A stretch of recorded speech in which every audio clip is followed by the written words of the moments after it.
نستعينه ونستغفره ونعوذ بالله من شرور أنفسنا ومن سيئات أعمالنا من يهده الله فلا مضل له ومن يضلل فلا هادي له أشهد أن لا إله إلا الله وحده لا شريك له وأشهد أن محمدا عبده ورسوله الذي لا نبي بعده اللهم صل وسلم وبارك على نبينا محمد وعلى آله وصحبه أجمعين.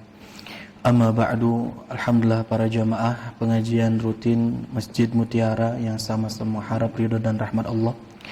Kita panjatkan puja kepada Allah yang Maha Kuasa, puji hanya kepada Allah yang Maha Suci, dan juga syukur kita kepada Allah yang Maha Ghafur, yang mana Allah telah memberikan seluruh kenikmatan yang dicurah limpahkan kepada kita yang tidak mampu kita untuk menghitungnya satu persatu. Maka dari itu mudah-mudahan kita berusaha sekuat tenaga kita, apa yang telah Allah berikan, titipkan, amanatkan dalam kehidupan kita ini dapat jadikan media dan juga wasilah agar kita dapat lebih khusyuk lagi beribadah kepada Allah. Kita mampu untuk lebih kuat lagi dan disiplin lagi dalam menghambakan diri kita kepada Allah Subhanahu wa taala. Para jamaah sekalian, sebelum nanti kita akan lanjutkan di pembahasan tema kajian fikih, tadi pagi tepatnya jam 5 pagi ba'da subuh ada kabar duka yang datang mengenai wafatnya seorang ulama karismatik yang disebut oleh orang-orang Tangerang atau daerah Banten itu adalah pakunya Banten, paku Banten. Saking berpengaruhnya ulama ini, sang ustadz ini, sang abuya ini, sampai-sampai disebut dengan pakunya Banten, hingga Allah Subhanahu wa taala menahan-nahan azab yang akan diberikan ke daerah sana itu karena ada pakunya, yaitu ulama tersebut yang sekarang sudah kembali kepada Rafiqul A'la, kepada Allah Subhanahu wa taala. Beliau bernama Kiai Haji Abuya Uci Turtusi. Ini sangat masyhur sekali. Bahkan beliau itu sempat di masa hidupnya Gus Dur itu menjadi salah satu teman sahib akrabnya, dan juga menjadi sahib dari Habib Lutfi. Nah, beliau meninggal jam 5 pagi akibat sakit karena memang sudah sepuh juga. Dan setiap pengajian rutinnya Pak, setiap minggunya itu dihadiri oleh ratusan ribu orang-orang. Bahkan satu hari, bahkan sebelum 2 hari adanya pengajian, kalau di sana juga ada setiap tahunnya ada haul ya. Nah itu haul pasti dari 1 minggu tuh udah rame orang tuh. Buat dapetin tempat di dalam masjid aja udah susah. Saking apa? Saking berpengaruhnya seorang ulama ini. Yang datang ke kajian rutinannya itu bukan hanya dari kalangan masyarakat di Banten, Tangerang saja, tapi dari luar pulau bahkan luar negeri. Orang-orang dari Mesir, para penuntut ilmu dari Yaman, Maroko, Sudan pun mereka ikut menghadiri pengajian beliau. Dan salah satu ciri khas pengajiannya itu menggunakan bahasa Sunda, Pak. Bahasa Sunda Banten, bahasa Sunda daerah sana kan berbeda dengan bahasa Sundanya Bandung dan Cianjur gitu ya. Dan beliau itu kalau ceramah itu memakai bahasa yang loma seperti itu. Sehingga itu mengena dan menjadi daya tarik tersendiri kepada masyarakat yang mendengarkannya. Salah satu ucapan yang saya pernah dengarkan di kajian online-nya, beliau menyebutkan bahwasanya ingat, dunia itu fana. Fana itu artinya tidak abadi, akan rusak, akan usang, akan koyak. Apapun yang ada di dunia seluruhnya pasti fana, tidak akan terhindar dari sifat rusak. Maka kata beliau, dunia ini rusak, tapi ada yang lebih rusak, yang lebih hina dibandingkan dunia itu sendiri. Siapa? Manusia yang hatinya terikat oleh dunia, yang hatinya selalu membuntut dan mengekor terhadap dunia. Itu adalah seburuk-buruknya kerusakan dibandingkan dunia itu sendiri. Dan sifat karakter dari dunia itu Pak, pasti intikal. Intikal itu selalu berpindah-pindah. Mungkin sekarang rumah kita itu milik kita, tapi tidak tahu besok, lusa, setahun yang akan datang, 5 tahun yang akan datang, 1 dekade yang akan datang, rumah kita itu bisa jadi bukan milik kita lagi. Bisa jadi kita meninggal, atau memang kita ada keluasan sehingga pindah misalkan ya, membeli rumah yang baru, atau sebaliknya kita sulit hidupnya sehingga merelakan rumah kita dijual. Itu sifat karakter dari dunia, sama dan pasti akan rusak. Semua yang kita miliki pasti akan koyak. Sama sampai istri-istri yang kita miliki kecuali aris kita itu sama, walaupun mau dirawat sekuat tenaga Pak, skincarean setiap hari istilahnya, pasti tergerus oleh waktu dan pasti akan usang juga seperti itu. Maka dari itu adalah salah satu pesan yang sangat bermakna dari Abuya Uci. Kita doakan mudah-mudahan Allah berikan kenikmatan di alam kuburnya dan beliau termasuk ke dalam orang-orang yang mendapatkan surganya Allah Subhanahu wa taala. Amin ya Allah rabbal alamin. Baiklah jamaah sekalian, kita akan lanjutkan pembahasan kita pada malam kali ini. Ada yang ikut pengajiannya. Rame kali itu. Nah, ini kita masuk ke pembahasan al-isti'adzah. Al-isti'adzah yang biasa kita sebut dengan ta'awudz. Nah, isti'adzah ataupun ta'awudz, yang bunyi dari isti'adzah itu apa? Bagaimana? A'udzubillahi minasyaitonir rajim. Dan ternyata ini termasuk ke dalam sunnah ataupun mandub yang dikategorikan oleh para ulama. Kita mendapatkan dan diharapkan untuk membaca isti'adzah. Kapan membacanya? Ba'da du'ail istiftahi wa qablal qiraah. Setelah kita baca doa iftitah yang kemarin, yang doanya lebih dari 10 bisa kita pilih sesuai dengan kemampuan kita dan kenyamanan kita. Nah, maka setelah baca doa iftitah ada salah satu sunnah yang kita harus bacakan, yang kita hendaknya bacakan, yaitu isti'adzah. Dan juga isti'adzah ini dibacanya qoblal qiraah, sebelum masuk ke pembacaan Al-Qur'an. Maksudnya surat Al-Fatihah. Mana dalilnya? Dalilnya berada di dalam surat An-Nahl yang Allah Subhanahu wa taala nyatakan di ayat yang ke-98, A'udzubillahi minasyaitonirrajim, fa idza qara'tal qur'ana fasta'idz billahi minasyaitonirrajim. Bahkan ini disebutkan dan dituliskan secara langsung kalimat mengenai cara kita untuk meminta pertolongan kepada Allah Subhanahu wa taala di dalam ta'awudz. Kata Allah Subhanahu wa taala memerintahkan kepada kita, apabila engkau membaca Al-Qur'an, fasta'idz billah, hendaklah engkau meminta perlindungan kepada Allah minasyaitonir rajim. Dari siapa? Dari setan yang terkutuk. Biasanya marurang kali Pak, pami grogi setoran baca Quran ke abdi gitu ya. Kadang-kadang baca ta'awuznya jadi salah. A'udzubillahi minasyaitonir rahim. Jadi rahim, harusnya rajim jadi rahim. Ini sangat fatal artinya. Kalau rahim kan yang maha pengasih, kalau rajim yang paling terkutuk, seperti itu. Nah, ini kadang-kadang suka terbalik anak-anak gitu, bingung dia. Bismillahirrahmanirrahim, masa Allah ar-rajim. Nah, biasa terjadi di kalangan anak-anak. Insya Allah kalau bapak-bapak mah enggak ya. Insya Allah. Nah, itu dalil yang pertama. Jadi kita hendaknya ketika akan memulai pembacaan Al-Quran, kita baca ta'awudz ketika hendak baca Quran, baik di dalam sholat ataupun di luar sholat ya. Dan bacaan Quran itu bukan termasuk ke dalam lafaz Al-Quran itu sendiri, tidak. Dia berada terpisah dari ayat Allah yang ada di dalam Al-Quran, terpisah. Cuman kita wajib membacakannya, kita dianjurkan membacakannya ketika hendak membaca Al-Quran itu sendiri.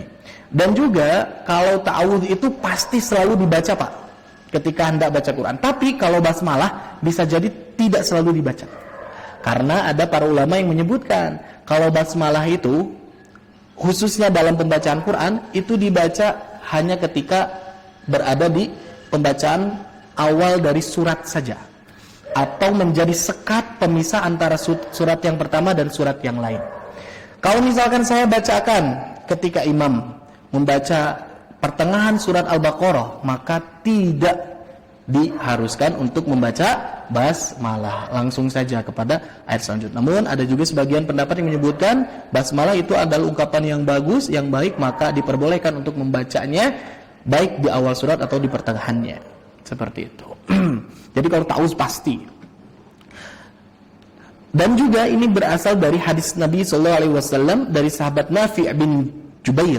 Apa kata beliau? Rasulullah SAW menyatakan doa kepada Allah, Allahumma inni a'udzubika minasyaitonir rajim. Ya Allah, sesungguhnya aku memohon kepadamu.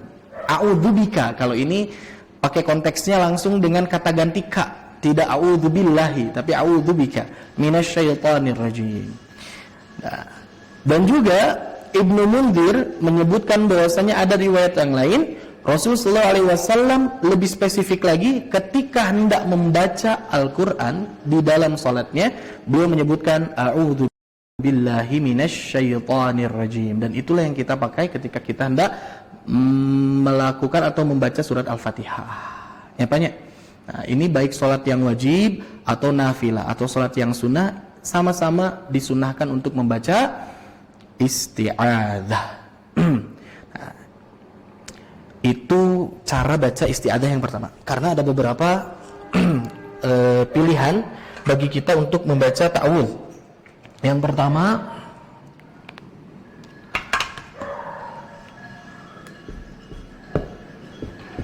a'udzu billahi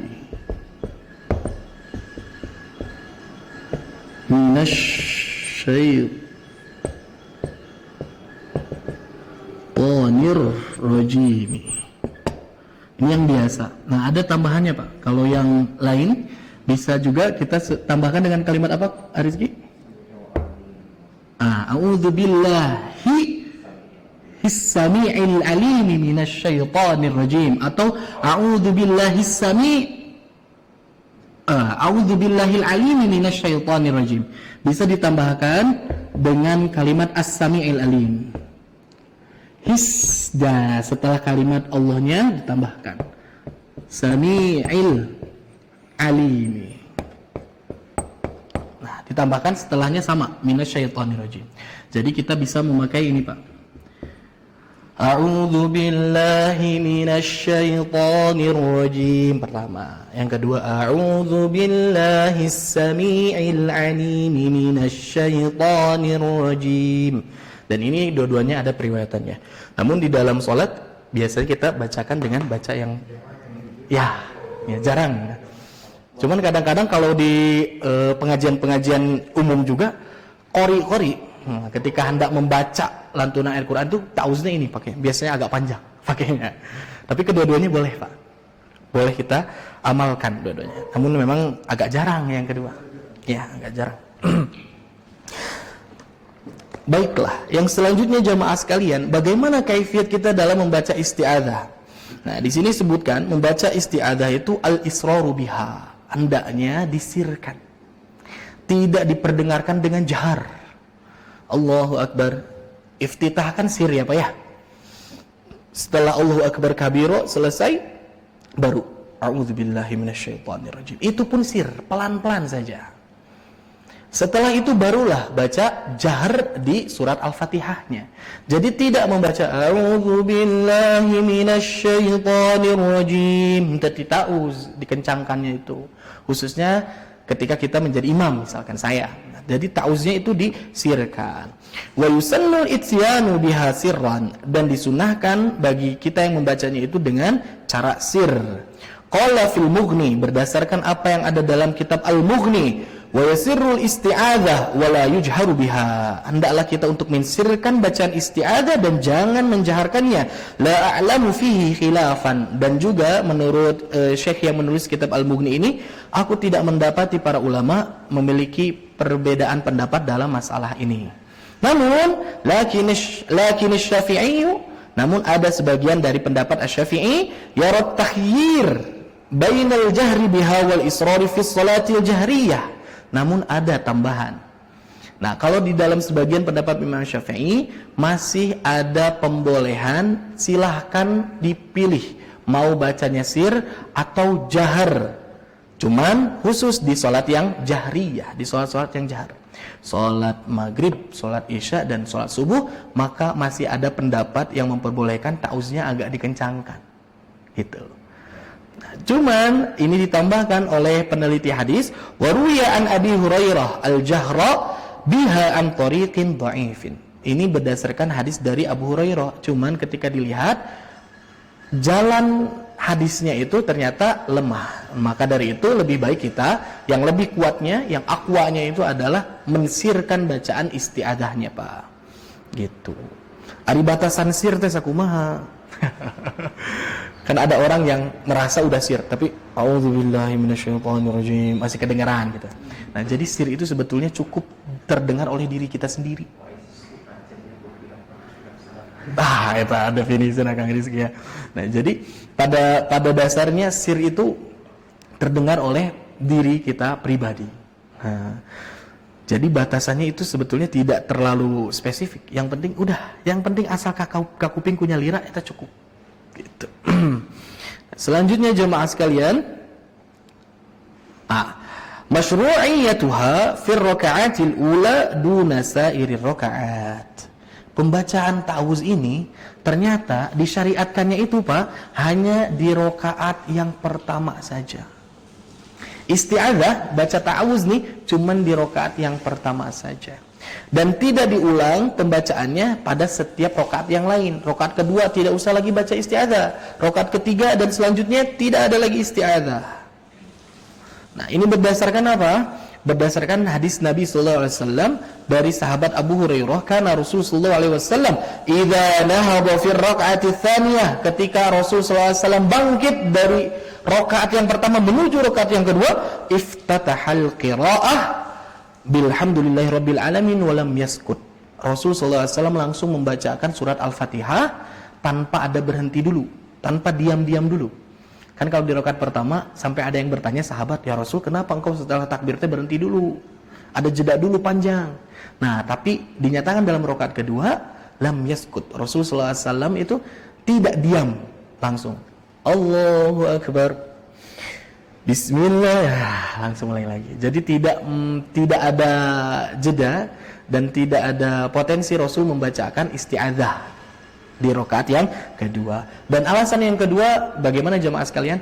Nah, baca isti'adzah itu hanya di permulaan baca Quran saja.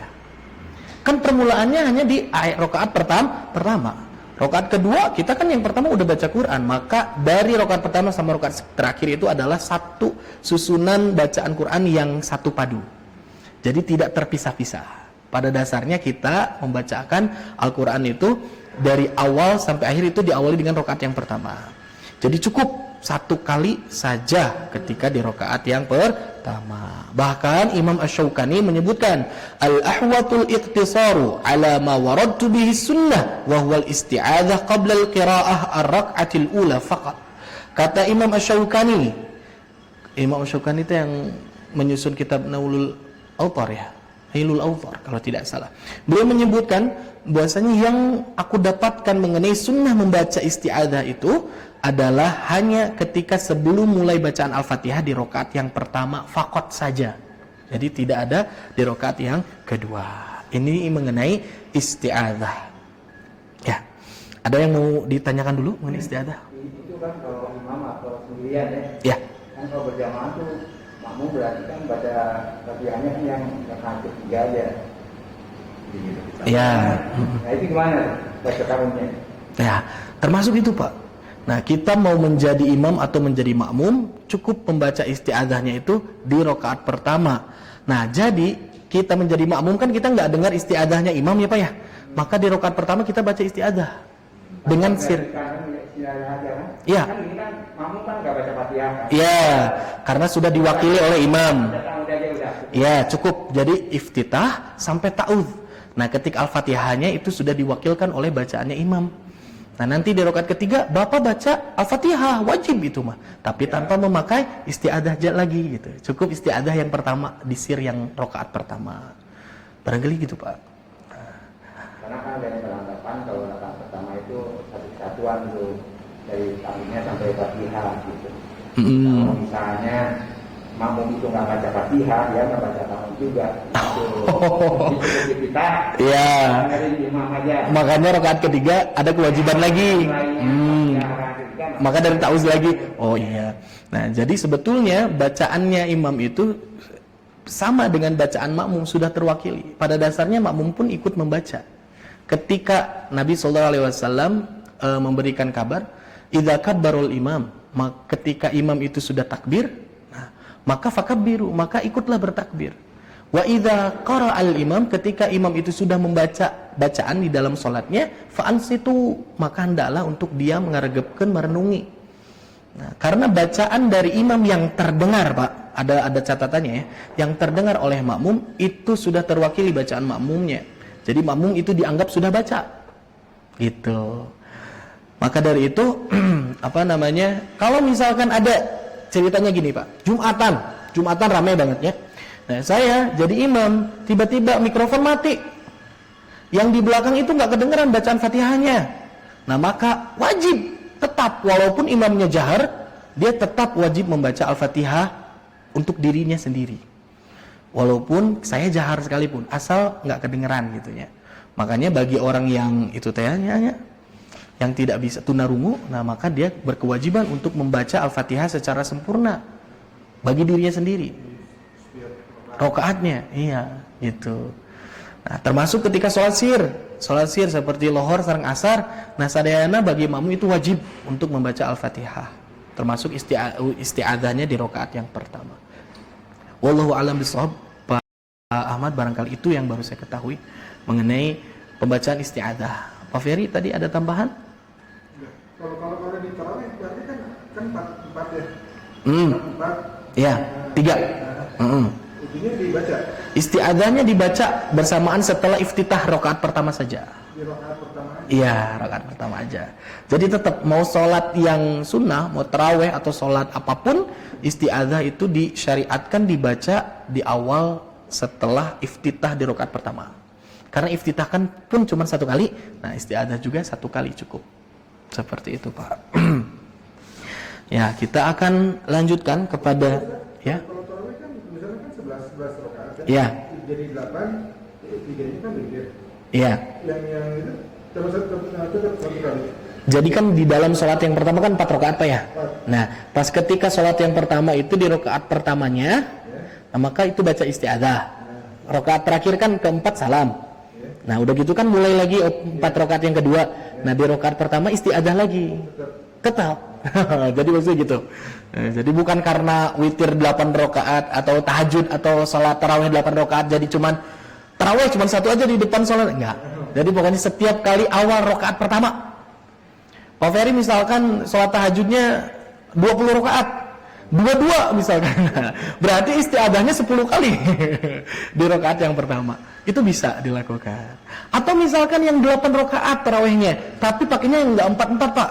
Pakainya 2-2-2-2-2-2-1 misalkan. Nah, maka itu setiap rakaat pertamanya isti'adzah lagi. Sama. Intinya setiap rakaat pertama salat apapun maka ada sunnah untuk membaca ta'awudz. Gitu, Pak. Oke, selanjutnya mengenai at-ta'minu. At-ta'minu ini adalah sunnah yang kelima. At-ta'minu itu adalah ungkapan amin, bacaan amin. Nah, ini bagaimana? Ini cukup menarik nih, Pak.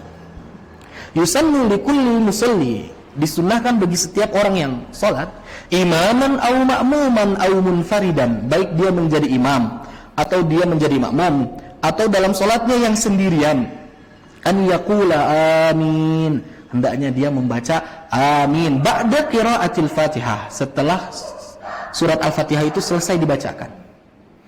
Yujharu biha fis salatil jahriyah wa yusirru biha fis sirriyah, dijaharkan dalam sholat yang jahar, disirkan dalam sholat yang sir. Amin itu tetap bukan cuman ketika kita jadi makmum aja amin kencang, tapi ketika kita sendirian pun sama amin. Atau rakaat ketiga sholat maghrib ya tadi kan kita setelah selesai baca Al-Fatihah ghairil maghdubi alaihim waladhdallin, di dalam hati sendiri kita pun baca amin di dalam sir kita. Ya, kalau amin tetap harus dibaca, beda sama isti'adzah. Kalau isti'adzah cuma cukup 1 kali. Kalau amin dibaca setiap rakaatnya. Jahar dikencangkan dalam sholat jahar, sir disirkan dalam kondisi sholat yang sir. Hadis yang pertama dari sahabat Nu'aimil Mujmir, qala shallaitu wara'a Abi Hurairah faqala bismillahirrahmanirrahim. Aku salat, kata sahabat Nu'aim Mujmir, di belakangnya siapa? Di belakangnya Abu Hurairah radhiyallahu anhu. Kata Abu Hurairah membaca Bismillahirrahmanirrahim, Alhamdulillah, thumma qara'a bi ummil Qur'an hatta idza balagha waladdallin, sampai akhir ujung bacaan terdengar waladdallin. Faqala amin, maka Abu Hurairah membaca takmin, amin, kata Abu Hurairah. Waqala nas, dan berbarengan ketika Abu Hurairah membaca amin, orang-orang yang berada di situ pun makmum-makmumnya itu membaca amin.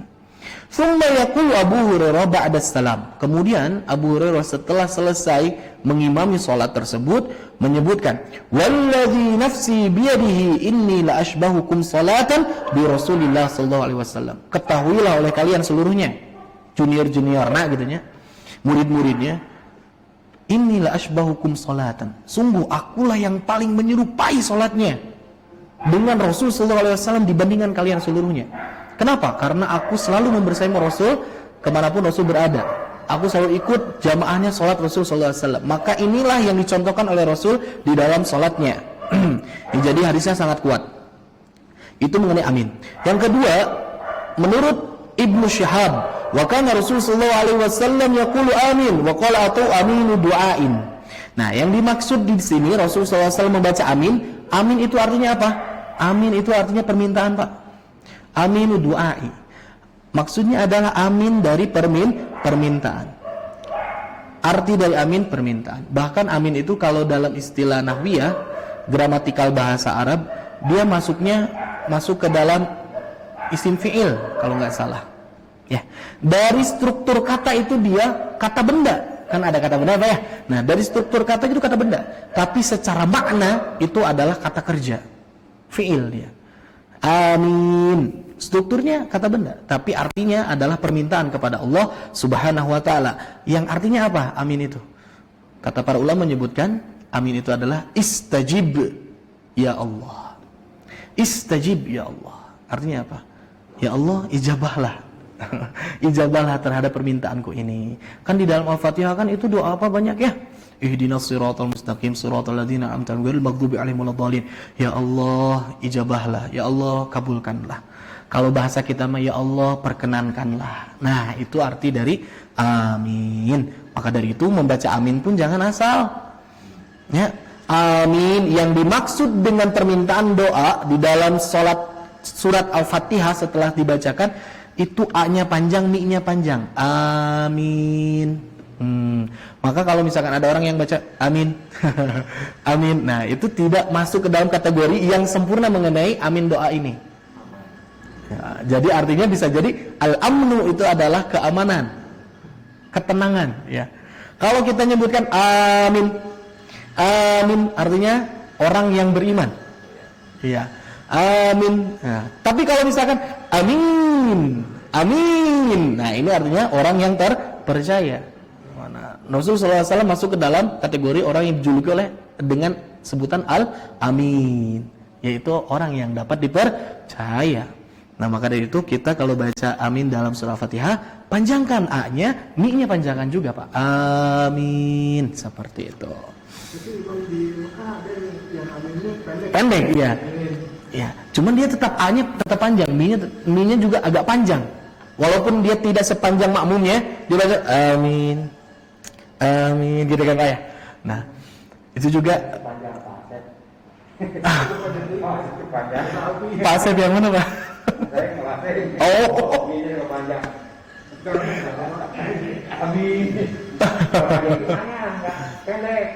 amin. Duluan ya kadang-kadang ya.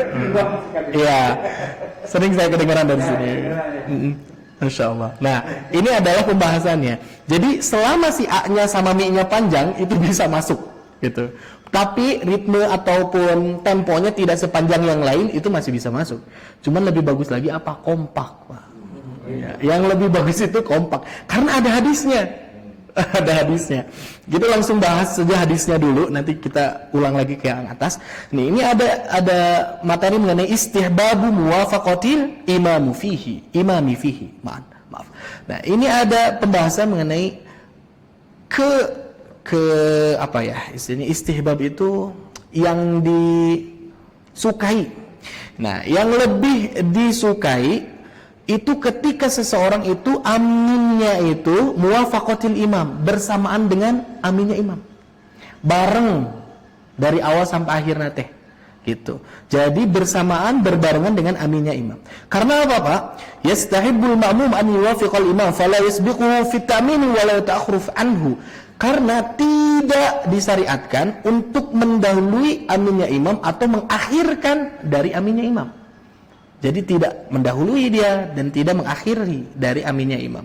Fa'an Abi Hurairah radhiyallahu anna Rasul sallallahu alaihi wasallam, ini hadisnya dari Abu Hurairah, bahwasanya Rasul sallallahu alaihi wasallam pernah bersabda, "Idza qala al-imam," ketika imam membacakan ghairil maghdubi alaihim waladdallin, faqulu, maka hendaklah kalian seluruhnya membaca amin. Jadi semuanya bareng disuruh bacaan amin, baik imam ataupun makmum. Fa inna man wafaqa qaulahu qaulal malaika ghufira lahu ma taqaddama min dzanbi. Ini ada faidahnya. Apa faidahnya? Siapa orang yang dia aminnya itu berbarengan dengan aminnya para malaikat, ghufira lahu ma taqaddama min dzanbi, maka ada potensi untuk dihapuskan dosa-dosa yang telah lalunya. Jadi amin itu bukan sekedar bacaan tapi membuahkan apa? Doanya para malaikat. Selama bacaan amin kita itu berbarengan dengan aminnya malaikat. Gitu jemaah sekalian. Pertanyaan selanjutnya, terus bagaimana caranya kita mengetahui aminnya malaikat? Dari peka kuping aminnya malaikat apa? Yang paling besar potensinya agar membersamai aminnya para malaikat yaitu adalah berbarengan dengan aminnya imam. Kan otomatis, Pak, setelah waladdallin, disitulah waktunya untuk amin. Maka seluruhnya pun sama, termasuk para malaikat, aminnya di situ. Jadi bukan hanya sekedar baca, tapi ada faidah yang didapatkan oleh kita. Nah, di dalam hadis yang lain, idza qala al-imam ghairil maghdubi faqulu amin fa innal malaikata yaquluna amin. Tuh, bahkan di sini sebutkan malaikat pun ikut sama mengaminkan terhadap bacaan Al-Fatihah kita. Baik yang kita sholat berjamaah atau tidak berjamaah, Pak. Itu pun sama, seluruhnya diaminkan oleh para malaikat. Wa innal imama yaqulu amin faman wafaqa ta'minahu ta'minal malaika ghufir lahu ma taqaddama min dzanbihi. Maka ketika si malaikat, ketika para malaikat ini amin, imam pun amin, baca amin. Jadi bareng bacaan imam dan juga malaikat ketika membaca aminnya. Barulah kita mendapatkan itu fadilah untuk dihapuskan dosa-dosa kita. Idza amana al-imamu fa aminu fa inna man wafaqa ta'minu ta'minal malaika ghufira ma taqaddama min dzanbihi. Bahkan di sini disebutkan dimaksud dengan annal imama yaqulu amin ila akhiril hadis, yaitu maksudnya adalah muwafaqah ma'a ta'minil imam, yaitu ketika makmum dia berusaha untuk membersamai aminnya imam. Jadi gitu, Pak. Usahakan untuk kompak baca amin teh bareng sama imamnya. Nah, biar dapat aminnya para malaikat gitu. Nah, bahkan di sini disebutkan, Pak, ketika di zaman Nabi sallallahu alaihi wasallam Amman ibn Zubair wa man wara'ahu hatta inna lil masjidi lujjah. Sampai-sampai ketika ada bacaan amin itu, di belakang itu saf-saf yang belakang ikut sama membacakan amin, inna lil masjida lujjah. Di masjid itu sampai bergemuruh dengan suara amin. Kabayang, Pak, ku jamaah salat nu seueur amin, wah itu teh ke hati kita pun ketika mendengar suara yang kompak seperti itu ikut bergoncang juga hati kita. Sama banyak hadis-hadisnya mengenai amin, cuman ini ada yang lebih spesifik lagi, bagaimana cara membaca aminnya. Yamuddu biha sautuhu. Nah, ketika baca amin itu hendaknya kita dipanjangkan bacanya. Nah, yang pertama dipanjangkan bacaannya, yang kedua rafa'a biha sautuhu, dikencangkan bacanya. Jadi jangan amin tong leuleus, Pak.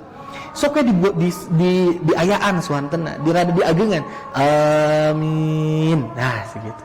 Tapi tidak juga sampai berlebihan amin.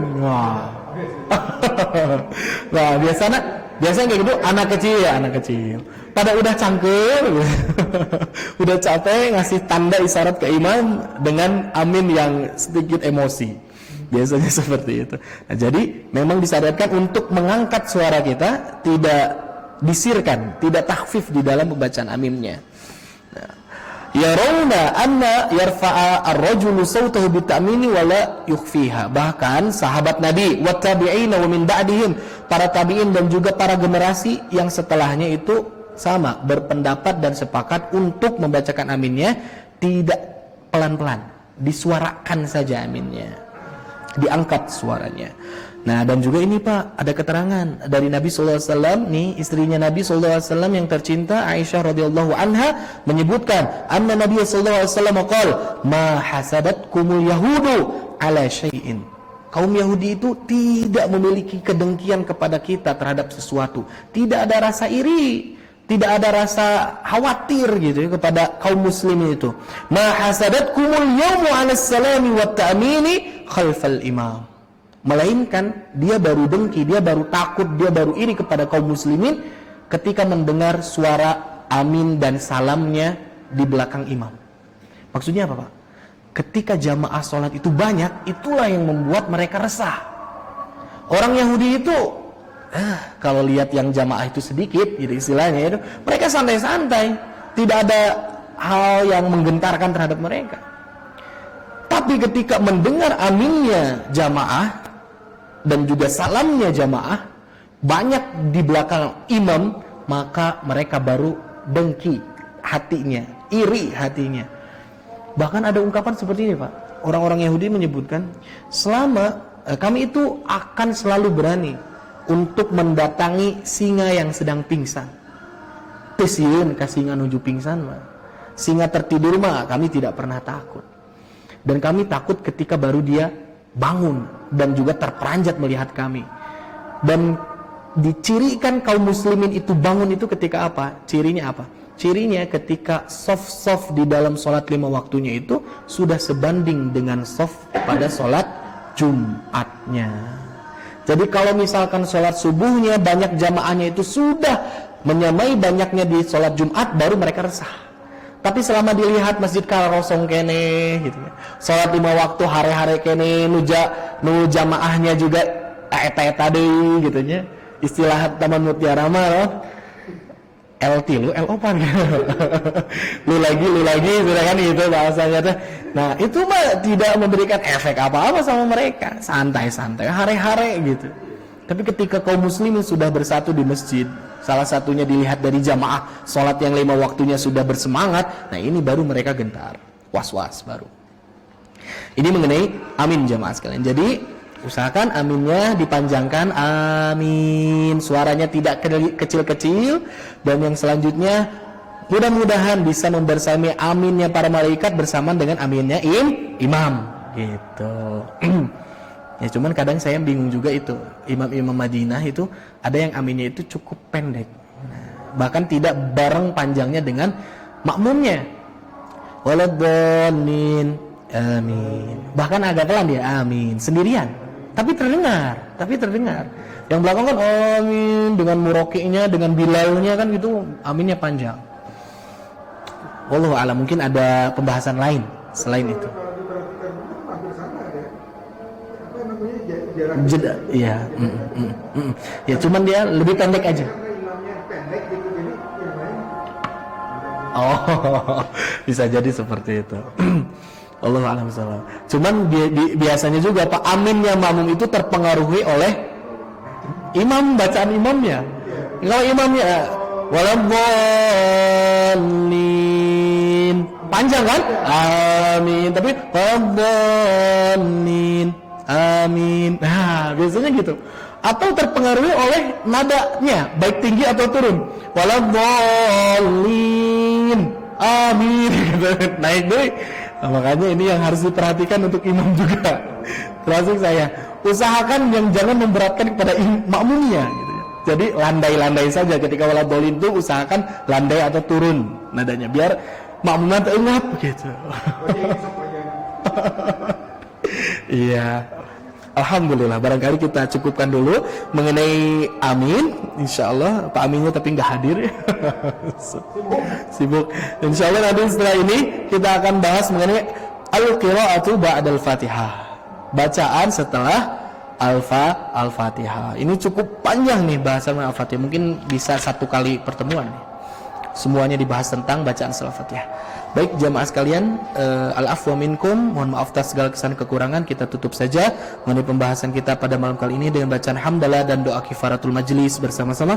Alhamdulillahirabbil alamin. Subhanakallahumma bihamdika asyhadu an la ilaha illa anta astaghfiruka wa atubu ilaik. Wassalamualaikum warahmatullahi wabarakatuh.